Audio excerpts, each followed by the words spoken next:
ആ നാവുകൊണ്ട് മനുഷ്യരെ ശപിക്കരുത്, ആ നാവുകൊണ്ട് മനുഷ്യരെ വെറുപ്പിക്കുന്ന വാക്കുകൾ പറയരുത്, ആ നാവുകൊണ്ട് മനുഷ്യരുടെ കൽബ് തുളച്ചു കയറുന്ന വാക്കുകൾ പറയരുത്, നുണ പറയരുത്. ഉള്ളത് പോലും പറയാൻ പാടില്ല, വേദനിപ്പിക്കുന്നത്, പിന്നീട് ഇല്ലാത്തത് പറയുന്നത്. ഒരു മനുഷ്യന്റെ കൽബ് ശരിയായാലേ ഈമാൻ ശരിയാവൂ. കൽബ് ശരിയാവണമെങ്കിൽ നാവ് ശരിയാവണമെന്ന് പരിശുദ്ധ റസൂൽ സ്വല്ലല്ലാഹു അലൈഹി വസല്ലം.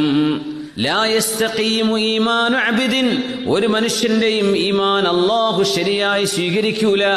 ഹത്താ യസ്തഖീമ ഖൽബുഹു, ഖൽബ് നേരെയാകുന്നവരെ. വലാ യസ്തഖീമു ഖൽബുഹു, ഒരു മനുഷ്യന്റെയും ഖൽബ് നേരെയാവില്ല.